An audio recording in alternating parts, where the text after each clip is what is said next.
Moses Itauma is the rising star. Out of the UK, he blasted Dillian Whyte, the toughest opponent to date. Moses, there's something different about him. I just think that he has that God-given talent. Some people even claim that he'll be bigger than Anthony Joshua. Tyson Fury, he thinks Moses can go all the way and beat Usyk. Maybe I put too much chips into Dillian Whyte, thinking that maybe he was going to be a tougher name for Itauma, but Itauma really surprised me. We haven't seen the full depth of his arsenal because he's just been getting first-round KOs.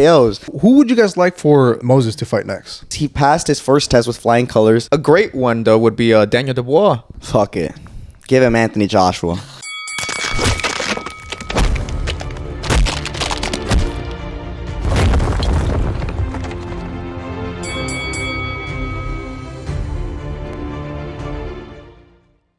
Welcome back to another episode of The Last Round Podcast, where we cover everything from traditional boxing to influencer boxing and everything in between. In today's episode, we'll be going over Moses Itauma's first round KO over Dillian Whyte, as well as Sam Goodman versus Nick Ball, and giving our thoughts on the landscape of the heavyweight division and the featherweight as well.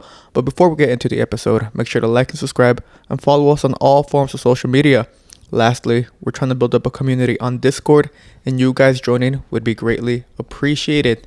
And now, diving into the episode, we go to the heavyweights. The headliner of this week's card, or this past weekend's card, was Moses Itauma versus Dillian Whyte. Now, Moses Itauma is the rising star out of the UK for the heavyweights, regarded as the next big heavyweight. Some people even claim that he'll be bigger than Anthony Joshua in the UK scene. But, I mean, his hype train continues, man. He blasted Dillian Whyte, the toughest, supposedly going to be his toughest opponent to date, and he blasted him out in one round. Thoughts about that? Yeah, on paper, I mean, this is the best thing Moses could have asked for. Like we were talking about last week, you know, Moses hadn't had a big name in his resume. Well, now he does, and he has the body snatcher, Dillian Whyte. Yeah, so that was such an easy fight for him, huh? Let's go back to last week. I remember you guys saying that Whyte was going to actually take the victory, if I'm not mistaken. I also said Moses was going to take the... I said that Whyte was going to win, and I was wrong. Oh. I mean, look, I had a reason. Well, actually, I don't even think I even had a good, solid reason besides the fact that I just wasn't I wasn't fully into the Moses Itauma hype train, just because, I mean, there was no big name. I haven't really seen much, you know. I needed to see a bit more from him, and it came from a big name. And I even said that if he beats Dillian Whyte, then yeah, I think I would support him, and I do support him now. Yeah, I was, you know, a bit upset because I thought Dillian Whyte was actually going to perform a lot better than he did. I mean, his ring walk was longer than the actual fight, but I mean, Dillian Whyte, 37 years old. His last fight prior to the Itauma fight was a barn burner, but it was a very poor fight overall. So maybe I put too much chips into Dillian Whyte, thinking that maybe he was going to be a tougher name or a tougher opponent for Itauma. But Itauma really surprised me with how fast he is, man. Very explosive fighter, very quick, very sharp in there. And once he got Dillian Whyte hurt, he took him out, and you know it was a good performance from Itauma. Yeah, for me, look, I thought that Whyte was going to give him a little bit more of a challenge, and I thought he was going to take him into the later rounds, right, past the fourth round or whatever. But I had a feeling that, you know, Moses was going to be able to get him out of there. You know, Dillian Whyte is such a guy who has been in the sport for a very long time and has fought against everybody and anybody, right? But I just felt like, you know, Moses, there's something different about him. I just think that he has that God-given talent, you know, that explosivity, the speed, and then especially the power. Like, as of right now, I understand that, and I was looking at it that way as well. You know, Moses, up until Whyte, I mean, his resume is pretty weak. You know what I'm saying? He's been fighting guys like he kind of has to fight, but there have been guys who the public doesn't really know, and then when you look at their records, it's not really all the best. Even those opponents haven't fought anybody as well, right?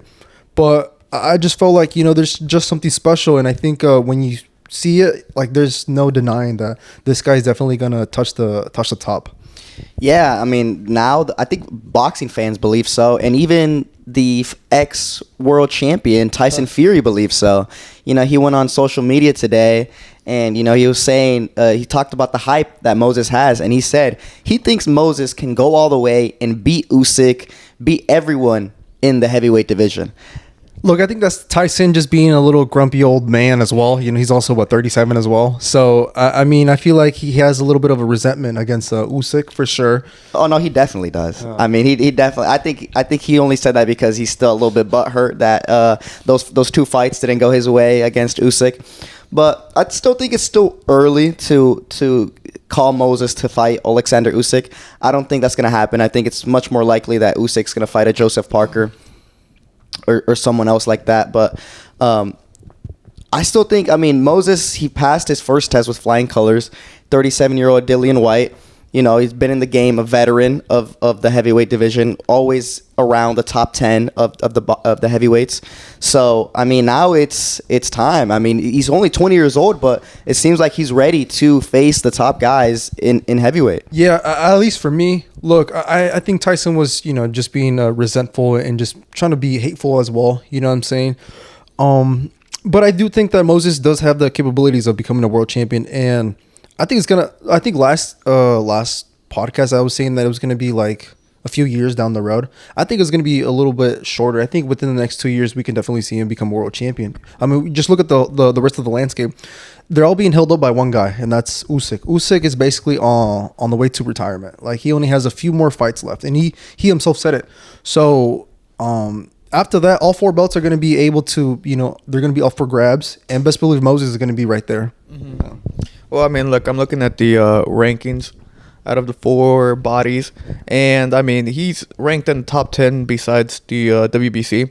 But he's the number one contender for the WBO, and the number 2 contender for the WBA. Mm-hmm. So yeah, I completely agree. I don't see him fighting Alexander Usyk. Turkey did come out and say that he wants to see that fight, but for Usyk, I think he's got bigger fish to fry, and he doesn't have many years left in the sport, or many fights for that matter. So I don't believe we're gonna see a Moses Itauma against Usyk, but we will definitely see like a Itauma versus Hrgovic, or a Itauma against Daniel Dubois.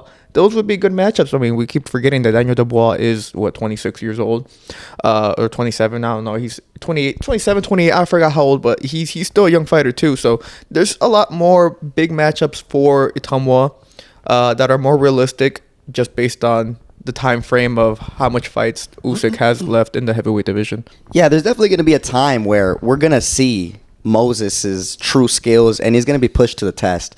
Because listen, I thought as well that it would have been this fight. At least Dillian Whyte could do something, man. He did nothing. But he's not gonna. Moses isn't just gonna storm the division, getting first round KOs against all the top guys like Hrgovic, Dubois, or Joshua.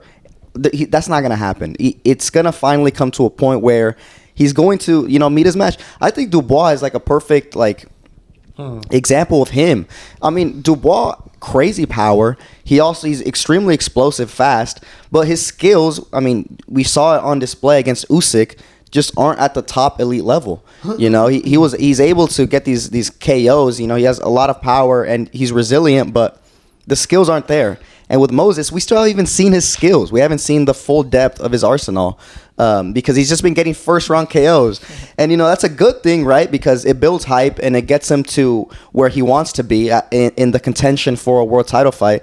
But has he really developed his pure boxing skills, or is he just going to rely on his speed and his power to save him all the time? Yeah, and to be honest, look, I'm definitely on the Moses hype train, and for sure after this fight. But yeah, one thing is for certain, I don't think we're gonna see that fight with him and Usyk. But I think if they were to fight, let's just say they were to fight like within the next year, yeah, Usyk is winning.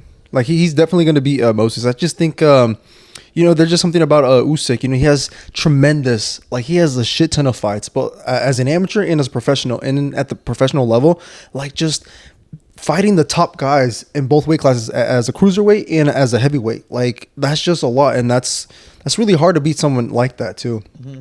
And I just think that I think it would be a good fight, but I don't think Moses is there yet. But best believe he's just about there. Well, I mean, I think we sometimes, when people come out and say, "Oh, Itouma can take over the division. He can wipe out Usyk, he can wipe out all this."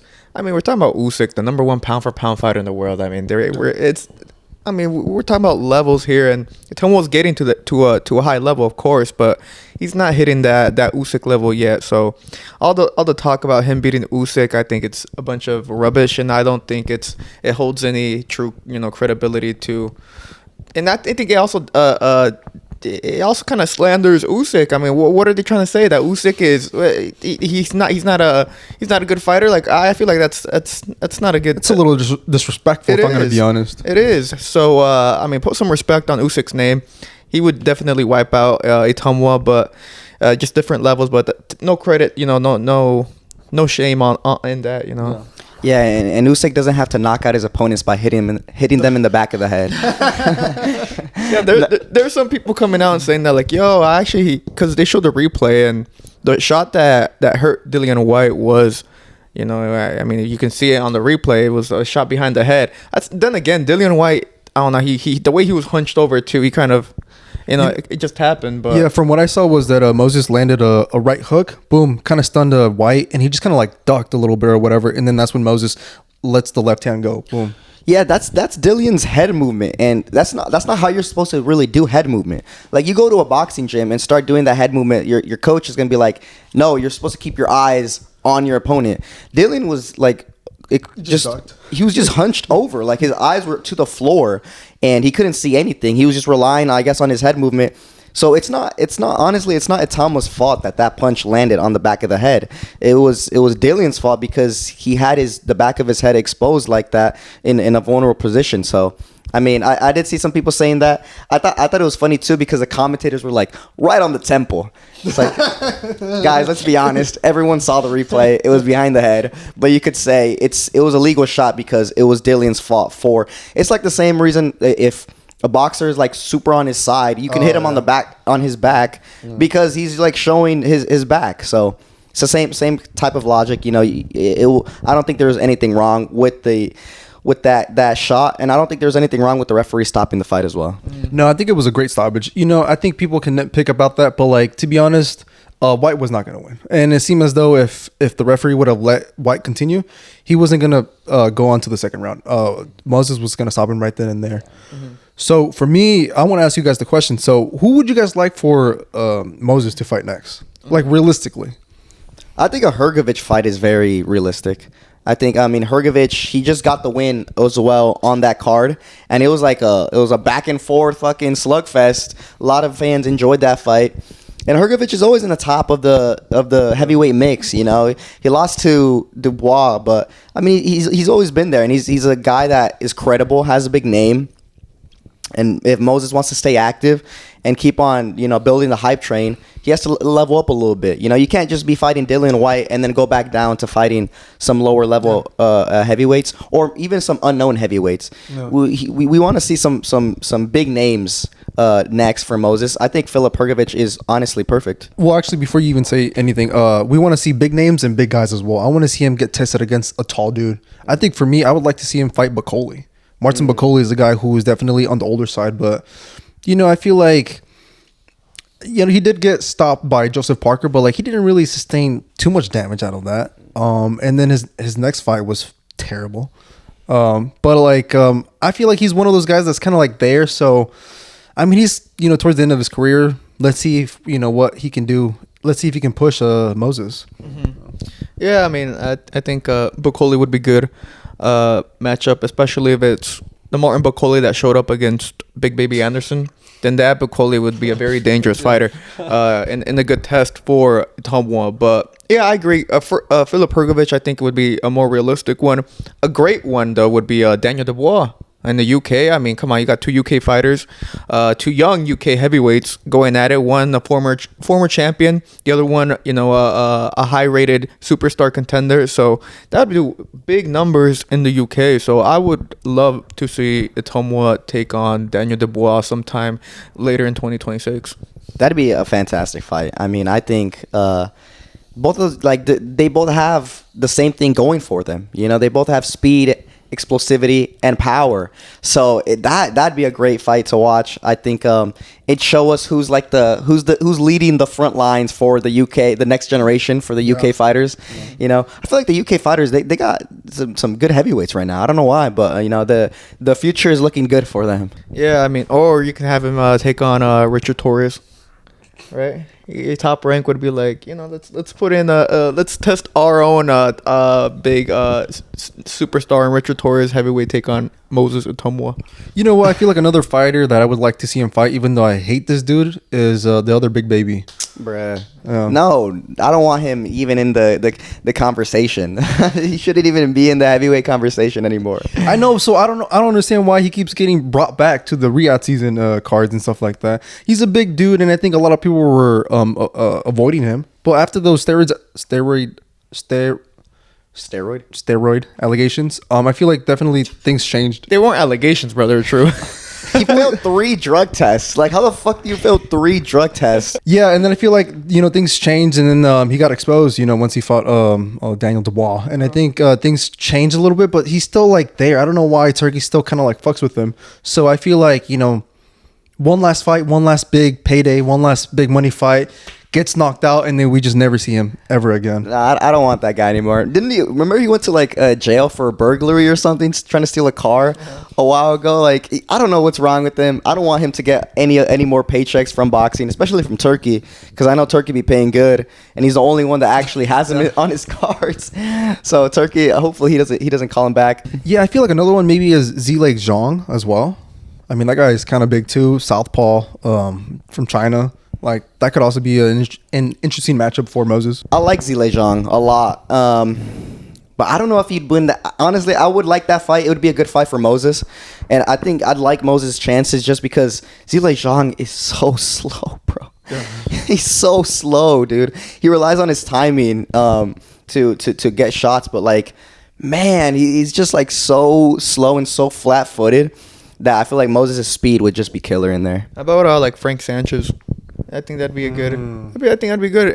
I feel like that style would actually allow us to see a lot more from Itauma, just because of how Sanchez, he's just like a boxer in there. You know, he's just there to outbox you. And I mean, if we want to truly see, you know, his arsenal of skills, I mean, I think Itauma would, you know, the style would complement that, and we would be able to see a lot more from him, and it'd give us a good indication of how you know, his ring IQ in there, his abilities, and how he's able to just handle a tricky opponent like Frank Sanchez, which I haven't heard much about ever since he got stopped by Caballel. Yeah. So I don't know what Frank Sanchez has been up to. Well, I feel like that's another name, Caballel, as well. I mean, I'm pretty sure Moses kind of like mentioned him as well in some type of a interview after the fight.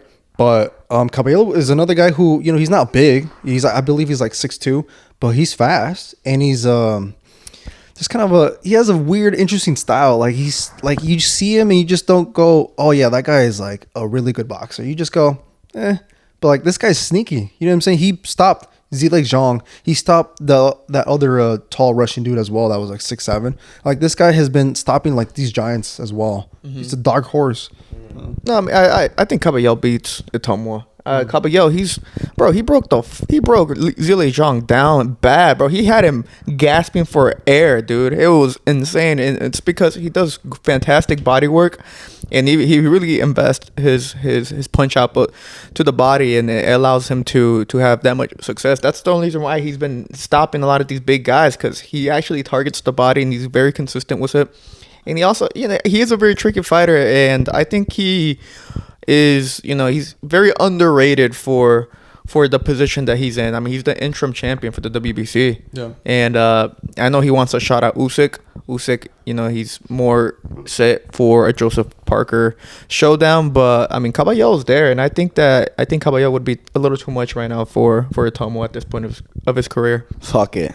Give him Anthony Joshua. Let's see if it's the passing of the torch for UK fighters. That or Deontay Wilder. Is Wilder still even in the heavyweight division? He fought like not too long ago, like 2 months ago, 3 months ago on BLK. Yeah. So Yeah, Deontay Wilder kind of watched though, but that would be. I mean, yeah, it would be funny. But yeah, Itauma this past weekend got the first round KO over Dillian Whyte, and has truly cemented himself as a potential superstar for the UK in heavyweight boxing. Let's see how his next fight develops, and we'll see who he decides to take on after Dillian Whyte. But going down the list, we had another we had a world title fight on that same card featuring the WBA champion, is it? Yep, WBA champion Nick Ball taking on Sam Goodman.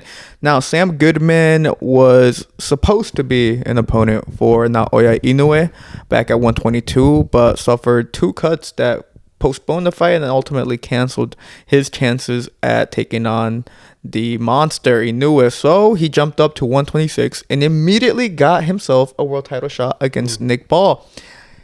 And this fight was fun. I really enjoyed this fight. I think the scorecards didn't do the fight justice. I thought Nick Ball did win, but I thought it was a bit closer and more competitive. But overall, I thought I really enjoyed this fight, and it showed a lot. It showed me a lot about Nick Ball that I was kind of already, it made me understand his style a bit more and see the kind of flaws that he brings as a fighter. But what are you guys' thoughts about the fight?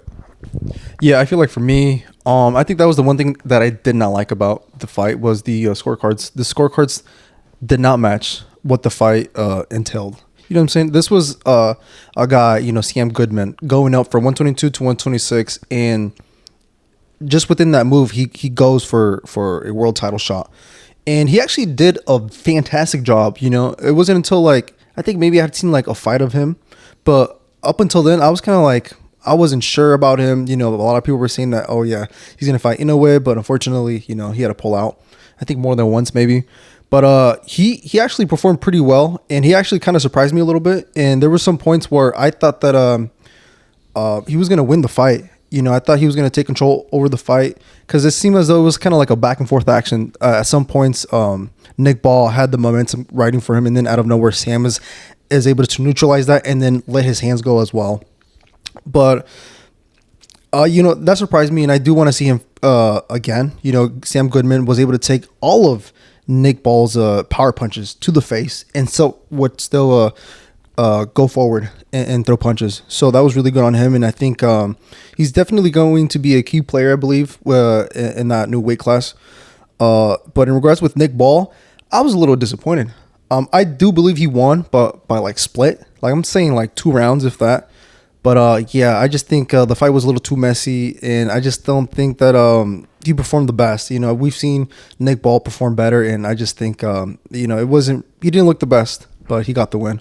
Yeah, I feel like a lot of people are kind of, not hating, but critiquing this performance, especially the fact because, like you said, he brought up Goodman from 122, and I think he's done that before, bringing up guys from 122, and they're saying that, he can only get title defenses if he brings them up from a lower division, which I think it's kind of funny. But then you also have to consider the fact we're talking about Nick Ball, who's 5'2", okay? No, he's 4'2". So we gotta take that into consideration. He's probably a 122 pounder, honestly, but he's going up at 126. And but the thing is, he gets another title defense, right? He has another title defense, and it seems like Usyk Carrington is another guy that keeps on calling him out. He wants Nick Ball. I think he thinks he's easy. He thinks that's an easy matchup for him because he tweeted out saying food after Nick Ball gets the win. So listen, Nick Ball said it before, and I'll say it again for him. Everyone always underestimates him because he's small, because his style isn't really the prettiest. It's kind of messy. It doesn't look like he has a very high ring IQ, but he always gets the win. He's a rugged guy, and he's there to win. He has a lot of heart. So I don't think it'd be that easy for Usyk Carrington. I think he's thinking it's going to be a little too easy, but I think he's going to be in for a rude awakening. Mm-hmm. Yeah, I did see that comment about or that tweet by Bruce, and I thought it was interesting. Bruce, every time Bruce talks, I always take it with a grain of salt because this guy is just a talker. He's always been talking. If I'm not mistaken, a couple years ago, 3-4 years ago, he was calling out Inoue, I think. Yeah, he was one of the other top ranked guys that was calling for a fight with Inoue. But yeah, man, As of right now, he is the interim WBC champion. So he does have the possibility to fight for the WBC title, which Stephen Fulton has. But I mean, if you're the interim, you can, for one organization, you can always, fight for a different belt or whatever. But if it makes sense. But I don't know.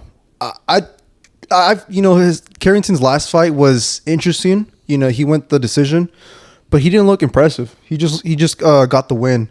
And I think there's that line when you're a contender or an interim champion to being the full champion. There's a huge difference. And, I believe possibly Carrington can become a world champion, but I don't think it's going to be him beating Nick Ball.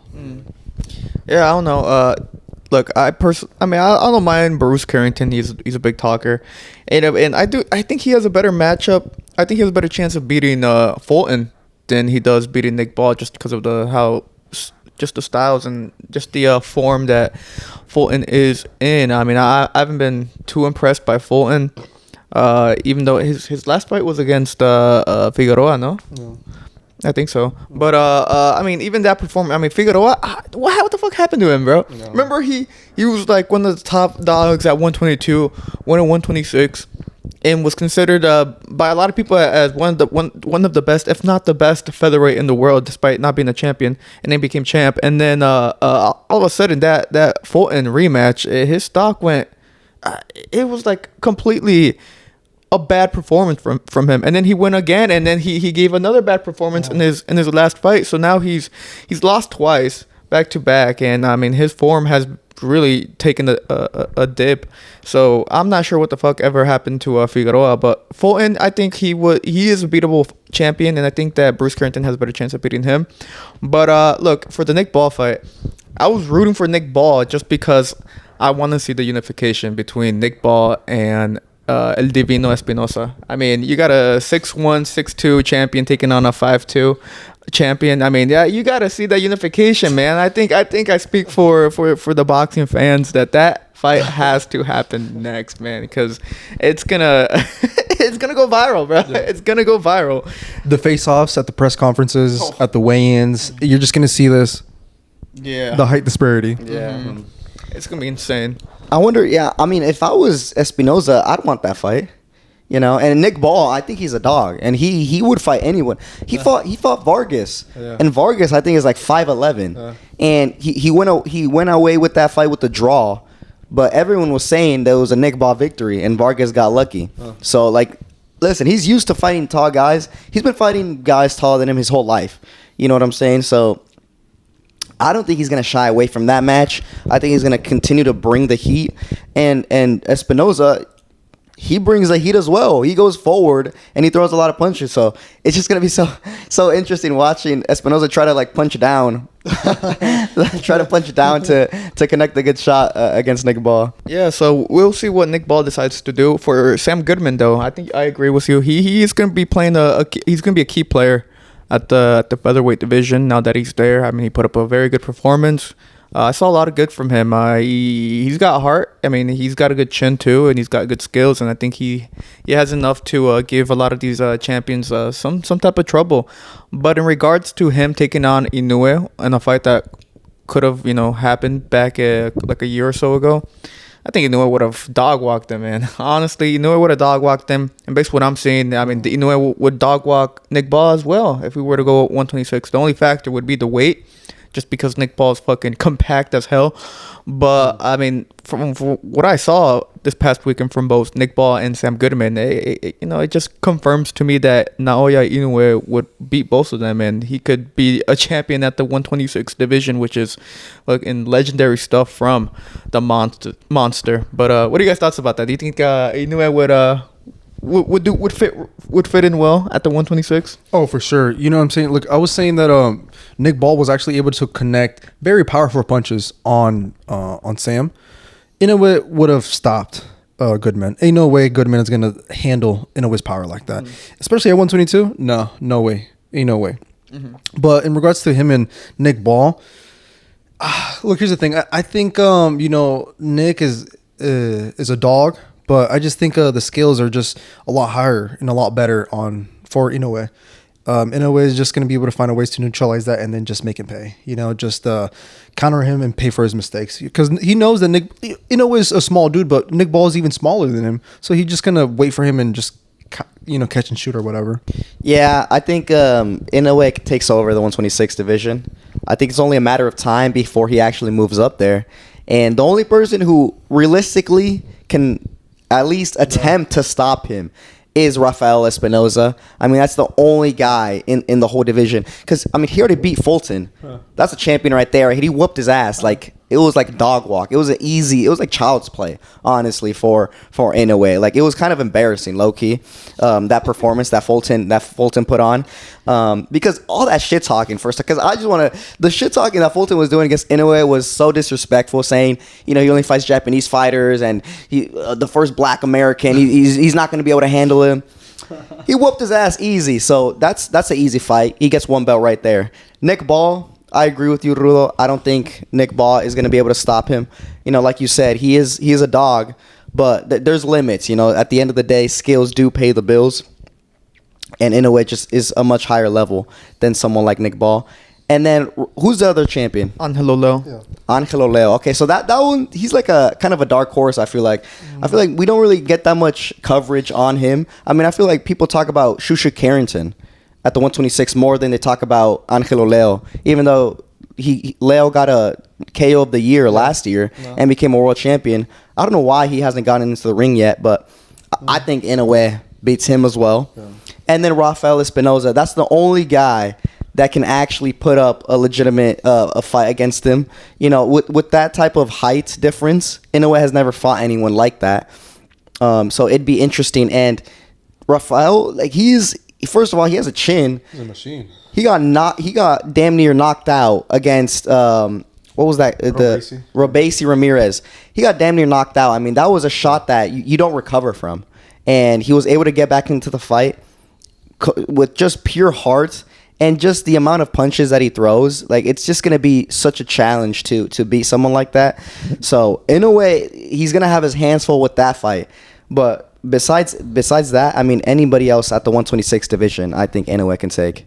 That's funny. Yeah, I actually agree with you. I think Divino is the only guy that would I don't even think that Inoue would be able to beat Rafael. I think Rafael is the guy that Inoue is just going to stay clear away from. But Angelo Leo, Nick Ball, who's the third guy? Fulton. Yeah, for sure. Like, he eats all of them, but he eats all of them up for lunch and breakfast and dinner. I agree with you, dude. About Divino Espinoza.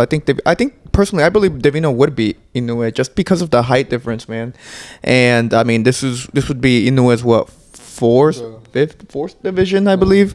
And Divino's just so fucking tall, bro. And his last fight, he was utilizing his height, man. And when that dude starts utilizing his height and starts working behind the jab and the output and the fucking machine that he is, he's unbeatable, man. He is the best fighter at the 126. And I think that Inoue, he could become a champion at the 126 by taking out Nick Ball, Fulton, and Leo. But to beat Espinoza, I think that's way too hard of a task.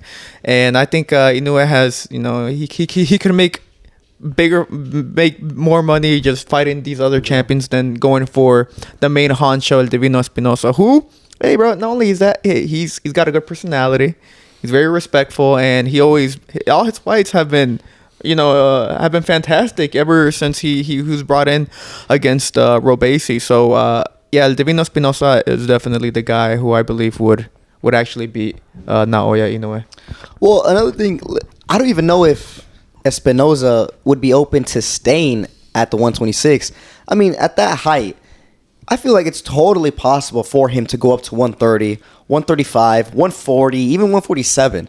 I mean, he's basically, I don't know why he hasn't attempted at least to go undisputed or at least unify some belts. He's had a couple title defenses, but I think it's time, honestly, to either you're going to chase undisputed at 126, which I think he can do it, or move up and become a couple division world champion, 3-4 division world champion. That also sounds nice, just like an undisputed world champion. So I mean, I don't know if he's gonna stay at 126. Honestly, he's a big guy, so I think he could definitely fill out his frame a lot more, get a little bit more muscle on him. I think it'd be no problem for him. So that's another thing we have to take into consideration. Maybe he just fucking leaves the division, and then if he leaves, Inoue is just gonna storm through there, and then just continue to chase him into the higher weight classes. Yeah, I feel like here's the thing: when it comes to like it's professional boxing, so we also have to look at it from the business perspective. Inoue and Rafael Espinoza are both managed by the same boxing promoter, Top Rank. So I feel like sometimes promotional companies have no problem having their fighters fight against each other, but like I think for that case, I think they're looking for for sure Inoue, they're making him a path for him, right? They're trying to get him the right opponent, maybe the right fight at 126. And then for Rafael Espinoza, I think they know that this guy is just your typical Mexican guy who is surprisingly tall as fuck. He can for sure go up 2 to 3 weight classes for sure. All he needs is some more creatine in his system, and then he could for sure make those weight classes. Shit, he could go up to heavyweight. Isn't Andy Ruiz like 6'2" as well? They're like the same height. Shit, I'm not gonna rest until I see Rafael Espinoza put on like 4 pounds? put on 80 pounds, and then challenge Usyk for the heavyweight title. Yeah, so El Divino, probably the fighter with the most potential to, out of any of the champions, to give Inoue a good fight and to move up and become champion in different weight divisions. I completely see it. I see a lot of people always critiquing Divino, though, for his height and fighting at the featherweight, basically calling him a weight bully. But I'm like, bro, if he's making weight, then he's, he can be at the division, bro. I'm looking at his box rec. Bro, this dude... Bro, he was fighting at 122. At 122 at 6'1". Oh my gosh, dude, that's... I don't know how the fuck you maintain that frame, but he was doing it. He was making the weight, and he still makes the weight.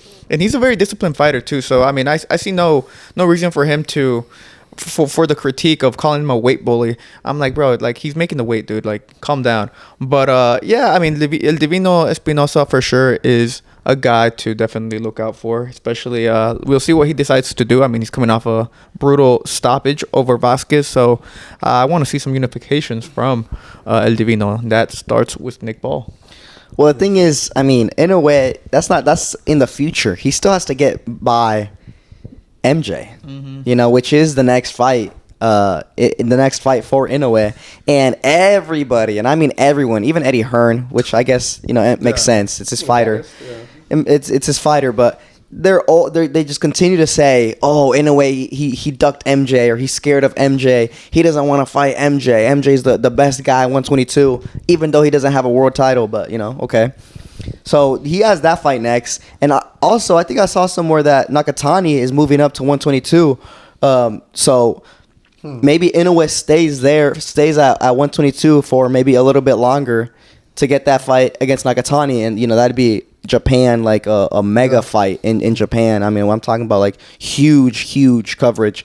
So Inoue might not even move up to 126. Maybe he's not even thinking about that division until like, I don't know, 27. So we still got to see what Inoue it wants to do. Yeah, how old is Inoue? He is, let me check real quick for y'all. He's under 30, I believe. 32. Damn, never 32? mind. Okay, so at 32, he's still fighting at 122, and then, he's kind of like teased, or he's kind of talked about, possibly moving up to 126, but like, I just think at 122, he still feels like he's strong. He still feels like he's fast, and that, his opponents can't really take his punch. And I think at 126, I think things are a lot more different. You know what I'm saying? You got weird anomalies like Rafael, who is for sure going to be able to take Inoue's power, because Inoue is just a smaller dude. So it's going to be very interesting to see how things play out. I didn't know about Nakatani possibly moving up to 122. So, if that happens, best believe the Japanese people are going to want to see both of them fight at the Tokyo Dome. Yeah, I mean, he's got mega fights still at the 122. I mean, he's set to fight MJ next month. I mean, it's coming up. Yeah. It's coming up. And so we're going to see how Inoue performs. And, maybe 120 126 is still some time away, but he's been at the 122 for 2 years now.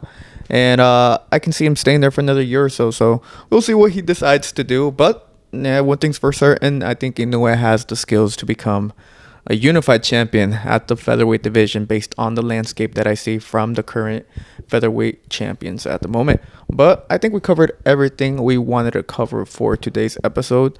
Let us know down below your thoughts and opinions about Moses Itauma. Are you guys fully on the hype train, or do you think it was a fluke win and that Dillian Whyte was actually paid by Turkey himself to take a dive in the fight? That's what I saw online. Anyways, let us know down below about your thoughts on Moses Itauma, about the 126, the featherweights. Do you believe Inoue has a good shot against Nick Ball or the other champions at the featherweight division? Also, don't forget to like, subscribe, and follow us on all forms of social media. We are on X, Instagram, and TikTok. Lastly, we're trying to build up a community on Discord, and you guys joining would be greatly appreciated. This was Pablo, and I'm with Rudo and Asa, and this was the Last Round Podcast. Thank you for watching.